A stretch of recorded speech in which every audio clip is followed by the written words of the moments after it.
14th century, from 1300 to 1400. I'm calling this the century of the shaking of papal authority. It's been happening for a long time. My hypothesis is going clear back to the formation of the Papal States, when the Pope became, along with a religious leader, a political king. From that time on, we've really seen a kind of deterioration of the moral authority of the Pope. It doesn't happen immediately, but century by century, we see this sort of trajectory in which the Pope is becoming increasingly viewed in a kind of cynical way. Now, Catholic faithful would never say that. This is rather subtle. This is rather kind of under the radar. But nevertheless, part of the psyche of Europe seems to be increasingly suspicious that the Pope is not one who is simply acting in the best interest of spiritual truths, but that there's another agenda going on that seems to be informing to some degree what's happening. But that really hits a new low with the 14th century, and it has to do with the events that took place during that century. Up until this time, the papacy had been more or less the unifying principle. Feudalism is a very decentralizing political kind of arrangement. The Crusades, of course, had quite an impact in Europe. The one thing you felt you could rely on as a center, a kind of stabilizing heart of society, would be the papacy in particular, the Roman Catholic leadership in general, and that had been the case. But when we get to the 14th century, two events really do sabotage deeply that confidence, whatever was left of it. The first of these is commonly called the Babylonian captivity of the papacy. Okay, be honest. How many of this room have heard of the so-called Babylonian captivity of the papacy? 2? Good. 3? Anybody else? Are you just being shy? This makes me so happy. I want you to get your money's worth, you know? So I don't want to just review stuff that's obvious, but many people have never heard of this. But this was one of the most famous developments in the history of the Catholic Church, certainly for hundreds of years thereafter, and it picked up this nickname.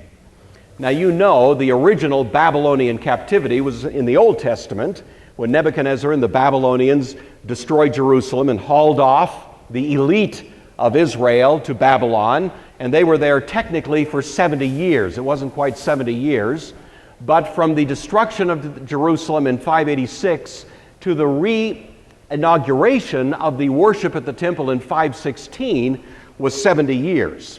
And Jeremiah had himself predicted in his prophecy that there would be this 70-year sort of interregnum, if you will, interruption in the worship at the temple, and the land was going to recover. It was going to recover its Sabbaths. So that came to be called the Babylonian captivity of the Jewish people.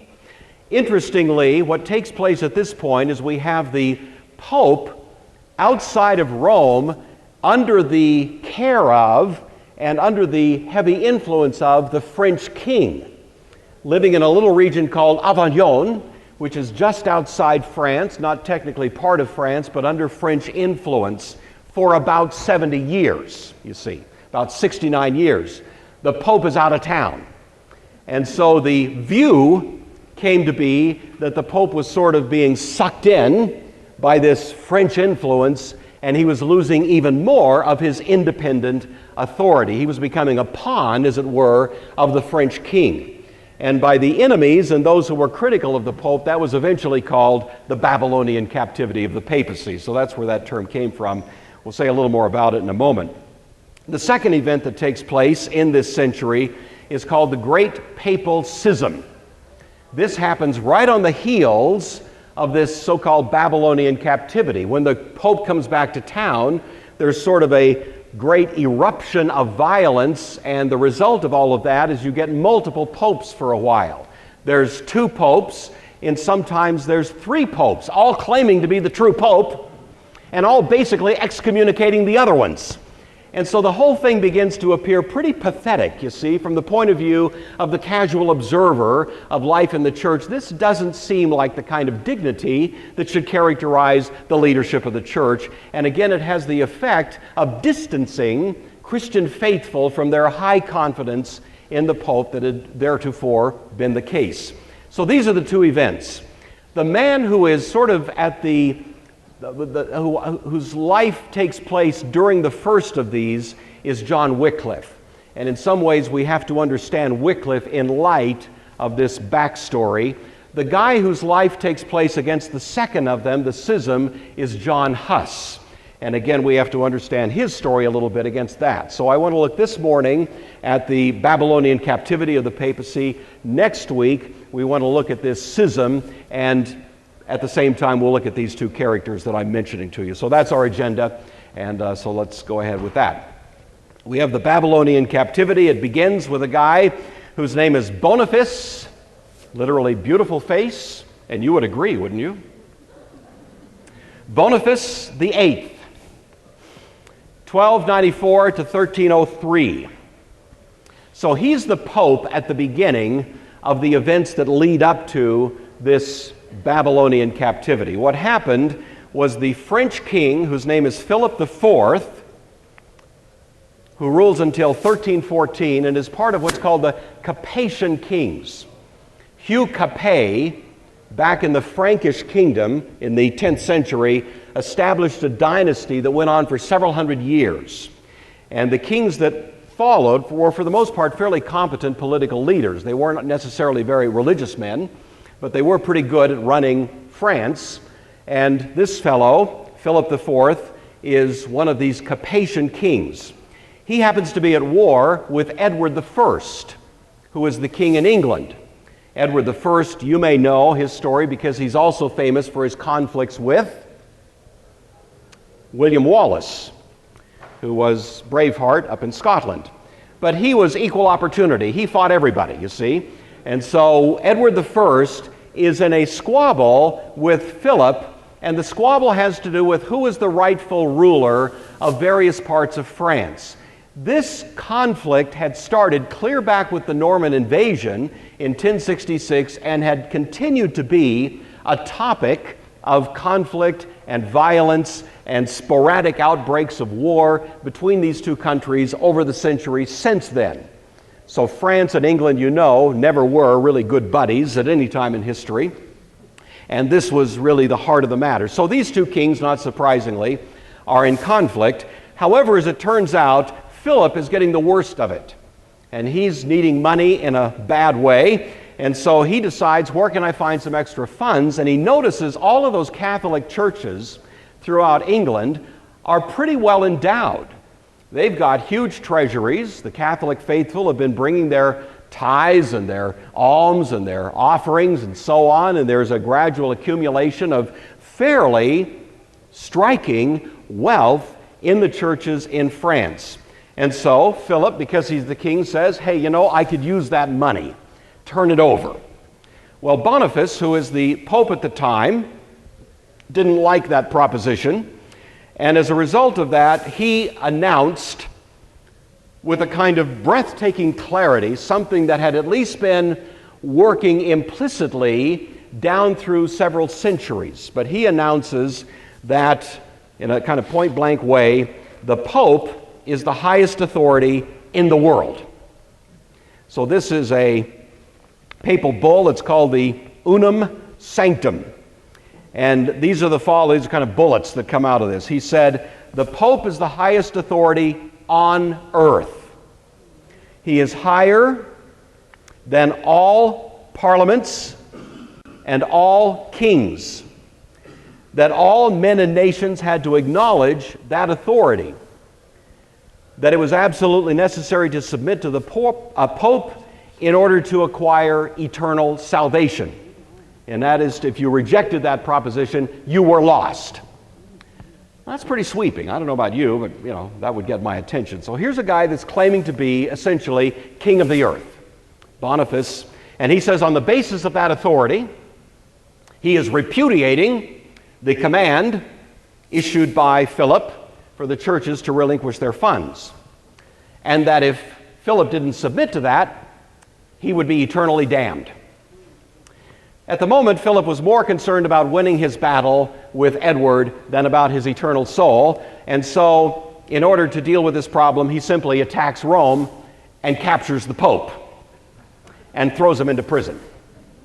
And The Pope was so shattered by that he actually died within a few months. Boniface II does not go down as one of the greatest popes in history. If you've read Dante's Inferno, you know that he mentions by name several popes. Boniface gets special mention as a pope who winds up in the very hottest precincts of hell. According to Dante, I'm passing no judgment on that person, I'm just reporting to you.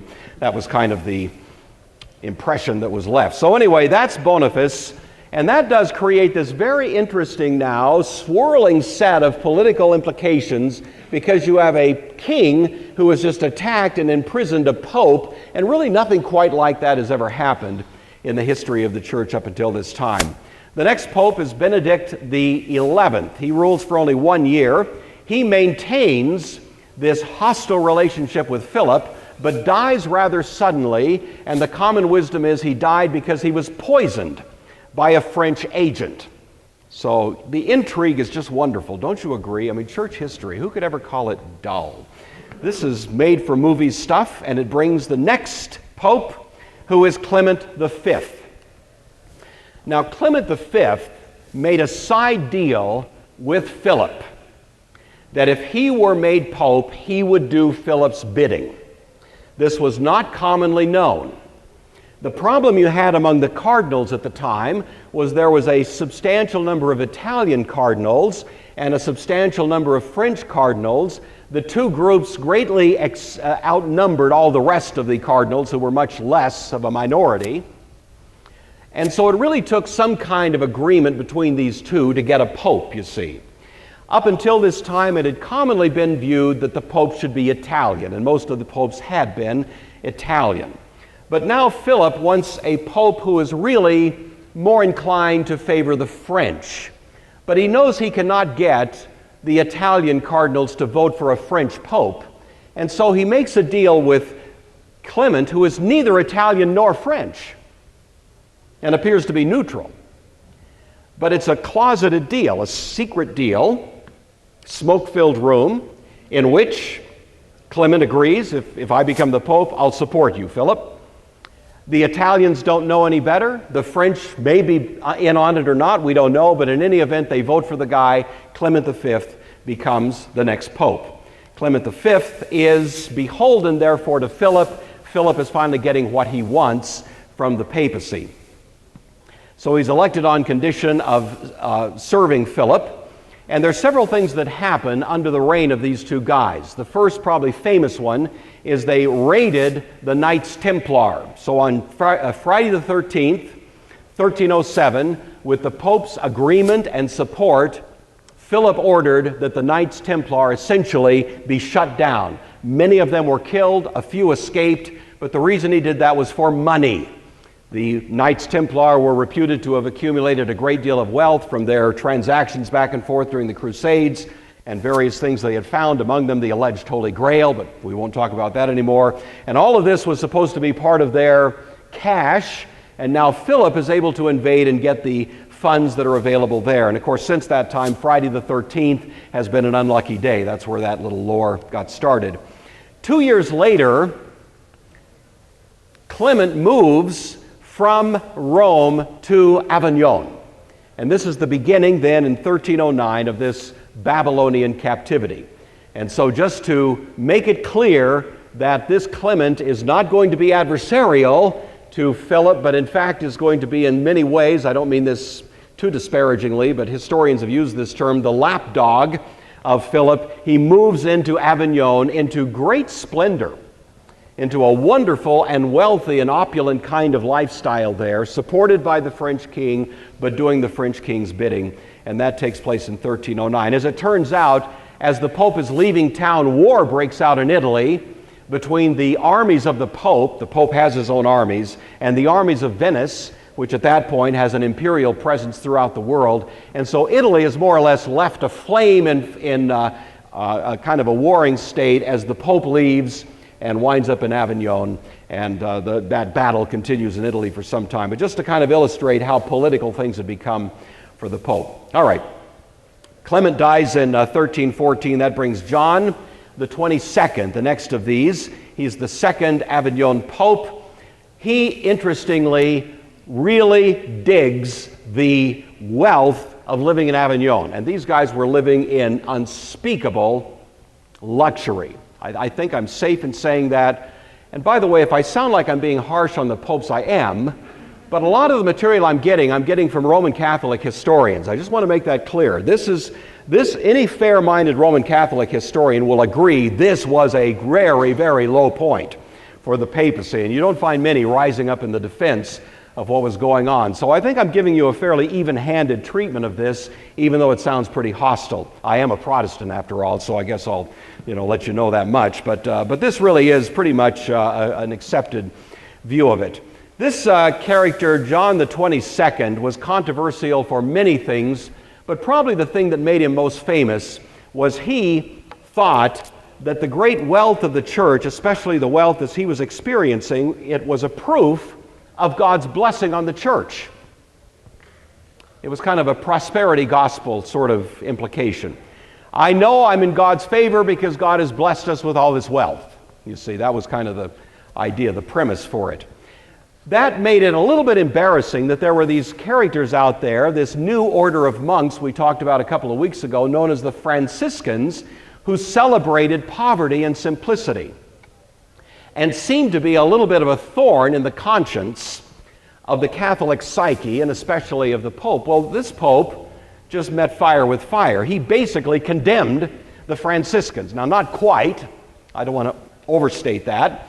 But he came perilously close to condemning them precisely because they were so committed to an impoverished way of life. He felt like that was contradictory to the real flavor of what would be an evidence of God's blessing. That didn't score him many points in the popular estimation, that particular view. He was so disfavored that actually during his reign back in Rome, a so-called anti-pope was established. An anti-pope is one who claims to be the pope when there's another one who is generally regarded as the pope. This is not the great schism yet, but it's one little hint toward that development.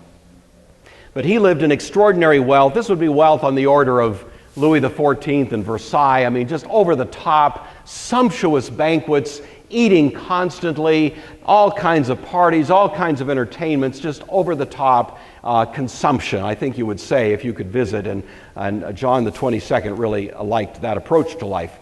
He died in 1334. That brings Benedict the 12th. This is the moment when a conflict breaks out between France and England that's been brewing for a long time, but finally kind of erupts and is going to continue for a good long time, and it's called the 100 Years' War. The 100 Years' War was essentially a territorial dispute between France and England over how much of France England had a right to control. The English actually claimed that they should be ruling over all of France. The French, of course, saw it differently. And over the course of this 100 years, there was a kind of waxing and waning of the real estate dominated by England in France. So if you could look at a map, kind of a moving map, you'd see over the years how the amount of land that they controlled kind of changed or fluctuated over the years. Well, it's under the reign of Benedict the 11th that this 100 Years' War breaks out. A little bit of trivia, by the way. Who's the most famous warrior associated with the 100 Years' War? The single most famous. Every person in this room knows the answer. No, pardon me? Who said that? Was that Herm? Say that again. No? Somebody said it. Well, Chuck, is it you? Somebody said. I heard it. Joan of Arc. Joan of Arc. Was that you, Wally? Good. Okay. Thank you. Joan of Arc. And I'll do a little cameo of Joan of Arc, but not until about 4 months from now. So put it on your calendar if you're interested in Joan of Arc, but we won't get to her this spring. Anyway, that's the 100 Years' War. But the point of mentioning it now is that as this conflict erupts between the English and the French, the Pope is utterly, totally, unquestionably supportive of the French perspective.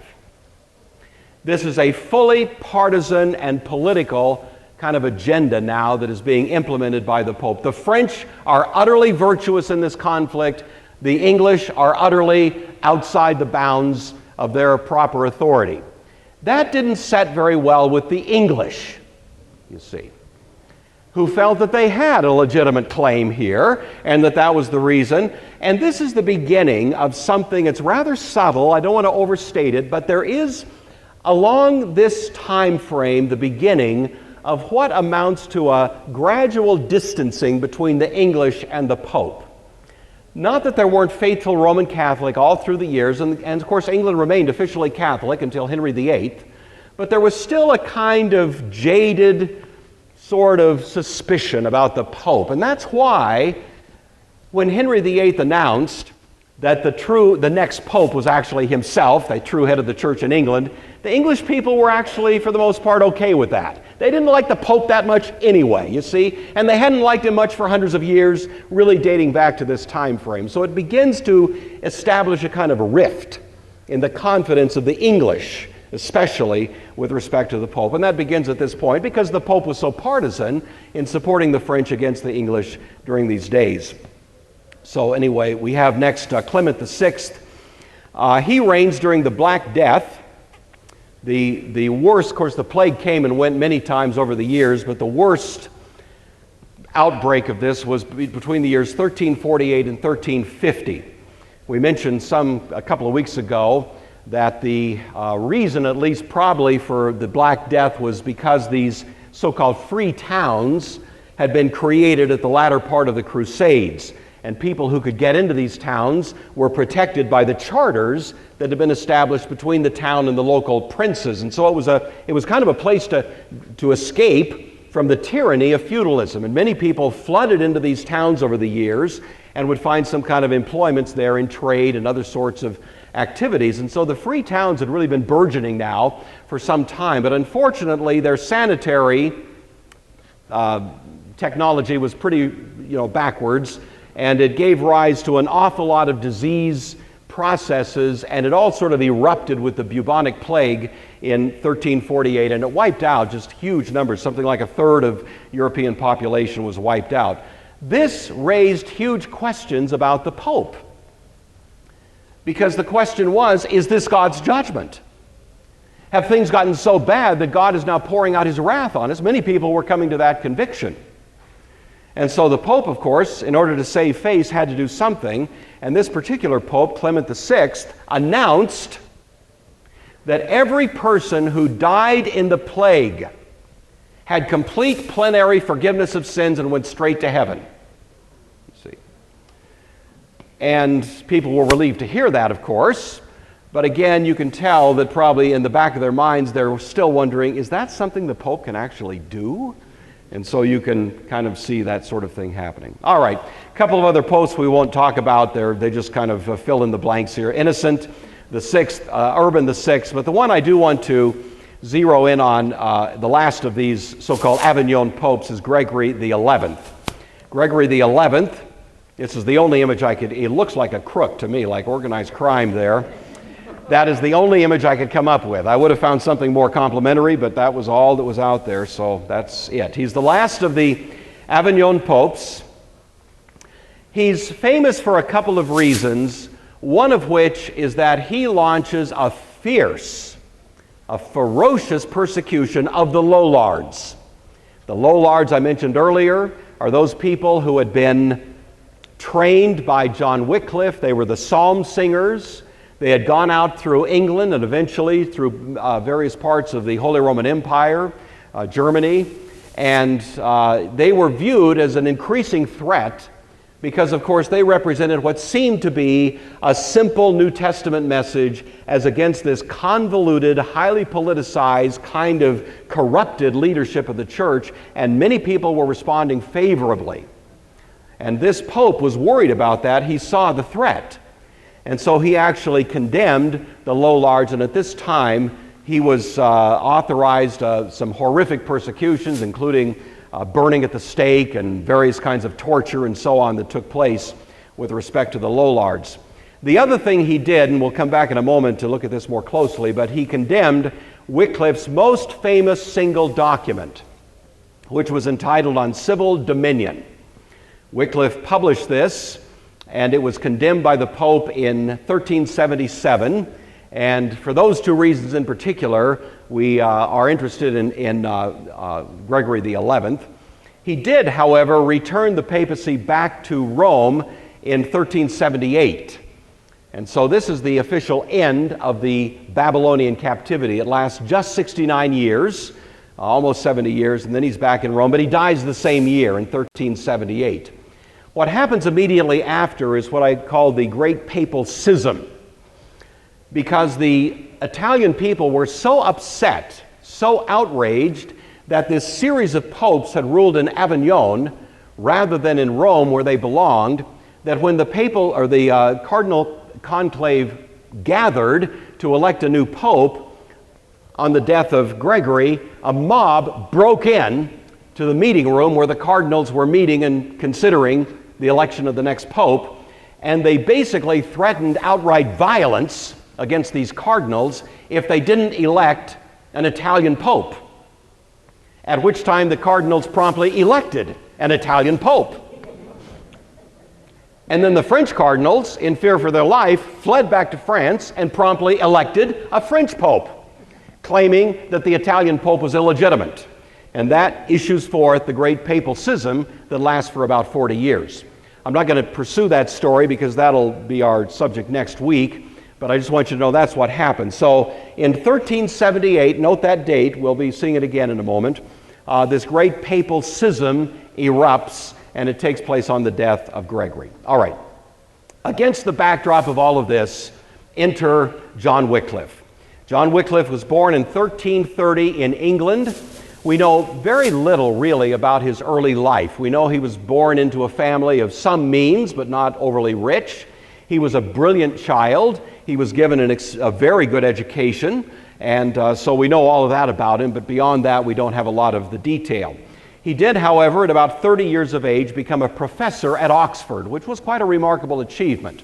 And it speaks to the brilliance of the man. This would be quite young, of course, to be placed into that position. He became a doctor of divinity in 1372. His own writings tell us that early in his career, his life was all about John Wycliffe. He knew he was brilliant, and he wanted the world to know it. And so he spent a lot of time trying to prove to people his brilliance. You know, he was just a young, fairly arrogant scholar. That would be his own description of himself. But it does seem that as he did his theological studies, and especially as he began to read the New Testament itself, he was increasingly impressed at the disconnect between the life that seemed to be described in the New Testament and the life that seemed to be evident in the higher echelons of the church.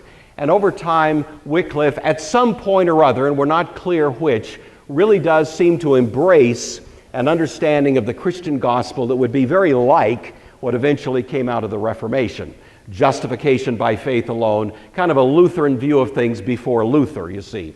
And so Wycliffe, we don't know when exactly, we just know that it happened somewhere along the line. And as a result of that, he begins translating and assisting in the translation by others of the Bible into English.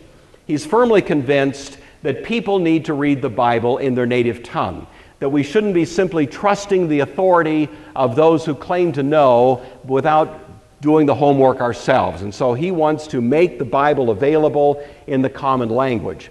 The Catholic Church had never refused that. The Catholic Church has simply said it needs to be an authorized translation. And of course, what Wycliffe is doing here is an unauthorized translation, but it was the only one available. And so this is taking place kind of during this time frame as well. Everything sort of hits the fan, and we really pick up his story in some detail in the year 1376. In 1376, he published a document called De Civili Dominio, which means on civil dominion. And in this document, he really, for the kind of in a very frank and bold way, challenges the way in which the Catholic Church, and the Pope in particular, were carrying on their political activities. All of this is happening during the 100 Years' War. All of this is happening while the Pope is supporting the French. All of this is happening when the English psyche is becoming increasingly distrustful. And so he wins something of a ready hearing, a ready audience among the English as he publishes this document. But some of the things that he says in this De Civili Dominio would be this. Number one, the king is above the pope in temporal matters under his own jurisdiction. It's a direct repudiation of unum sanctum, which had come from Boniface VIII years earlier, the claim that the pope is over all civil authority. So what Wycliffe is saying is that each country has a king, and in that kingdom, under that king's jurisdiction, the king has authority in temporal matters, not the pope. This may seem to us like a fairly obvious thing, but at the time, those were fighting words, you understand. I want you to notice here that Wycliffe is not anywhere near some idea of representative government in this document. That is still going to come. That's still future. Who's the first guy that really maps out a theory of representative government rather than a king ruling over a domain? The first guy in history to really give us that kind of political theory is a guy by the name of, anybody know? Herm, you know. John Calvin, who is sometimes called the inventor of America, because he's the guy that gave us that notion that authority should be vested in the office, not the person, you see. That's why, from the English point of view, the American Revolution was sometimes called the Presbyterian Revolution. Did you know that? That was the common way to refer to it in England. We call it the Revolutionary War. They called it the Presbyterian Revolution because it was a Calvinistic idea that drove the revolution, namely that there shouldn't be a king, there should be an office, and the authorities in the office. Well, Wycliffe's not there. I'm only mentioning this to say Wycliffe still accepts that there should be a king. We're still earlier in Western history, and so, but the king should have absolute authority in matters temporal. Second thing he argues, the Avignon system was fully corrupt. And he documents example after example after example to prove, really, I think, to any fair-minded person's satisfaction, that what was happening now in this Avignon papacy didn't represent any kind of credible religious leadership in the church whatsoever, but simply represented a corrupted kind of really reducing the church in some ways to a pawn, serving the purposes of the French king. He argues that the Pope himself is subject to the Word of God. Now, again, we would think that's kind of a no-brainer, but this was hotly controversial then and remains somewhat controversial to this day. There is in Roman Catholic understanding, and this is true to this day, an idea that the church wrote the Bible. You see, I've had good, solid Catholic friends tell me that point blank in those words. Well, the church wrote the Bible. And if the church wrote the Bible, then obviously the author of the document has the authority to interpret the document. And so if the church wrote the Bible, the church has the right to tell you what the Bible means. You should read the Bible, but you should never interpret it to have any meaning other than what the magisterium decrees. And the magisterium is the official interpreter of the Bible in the Roman Catholic Church, you see. So if I reach a conviction on some verse in the Bible that seems to contradict what the Catholic Church teaches, then I've simply misinterpreted it by definition because the church wrote the Bible and can tell me what it means. You follow me there? Well, that was the view that was pretty much accepted, carte blanche at the time. Wycliffe challenges that. The Pope is under the authority of the Scriptures. The church is under the authority of the Scriptures. The church didn't write the Bible. The church received the Bible as the Word of God. I don't know that you could get much closer to the underpinnings of the difference that separated Catholics from Protestants at the time of the Reformation than that one point. It's a point of authority, and really everything else sort of flowed out of that. So Wycliffe is a pre-Reformation reformer for that point alone, let alone what else he may have said. He said that church leaders should lead modest lives, that they shouldn't be living in this over-the-top kind of display of opulence and luxury that was just, in Wycliffe's view, obscene. He thought that Christian people should, whatever else they do, not be kind of conspicuous in their display of wealth, and certainly shouldn't use that as some sort of proof that God was therefore giving his imprimatur to anything that the church may be doing. He said the Lord's Supper was a sign and seal of the spiritual presence of Christ. He doesn't go as deeply into this as either Luther or especially Calvin would, at a later time, and he doesn't really reach a Calvinistic view of the sacrament. This would be more, at least if you read Wycliffe on this point, it sounds a little bit more like the Zwingli approach, which you'd find generally in the Baptist tradition. Calvin has a little bit of a different take on it. I don't want to deal with that right at the moment. But he does repudiate the notion of transubstantiation. He doesn't think that there's any sort of miracle happening in the sacrament. Rather, this is simply Christ communicating his presence to us in a special way through the bread and wine, but the bread and wine remain bread and wine according to Wycliffe.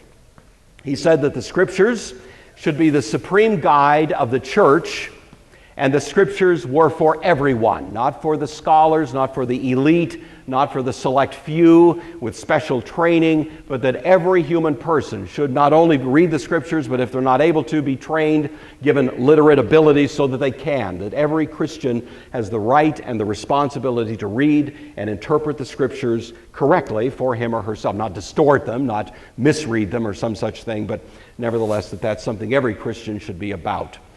This document that was published by Wycliffe in 1376 had, as you can imagine, a strong appeal to the civil princes in England, who were, of course, in this ongoing conflict with the French, in which the French kept saying, well, the Pope is on our side, you guys are therefore wrong.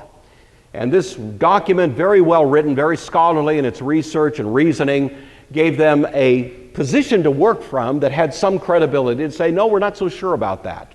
We think that maybe you've misunderstood and maybe the Pope has misunderstood his role. At the same time, in England, there was a very strong reaction by the ecclesiastical princes. England is not by any means monolithic. There is not a united view. You still have very strongly committed Roman Catholics in England who are faithful regardless of what the Pope does. Whatever the Pope does is right just because he does it, that kind of view. You've got people kind of in the middle, and you've got folks who were aligning with Wycliffe, kind of on the other extreme of the spectrum.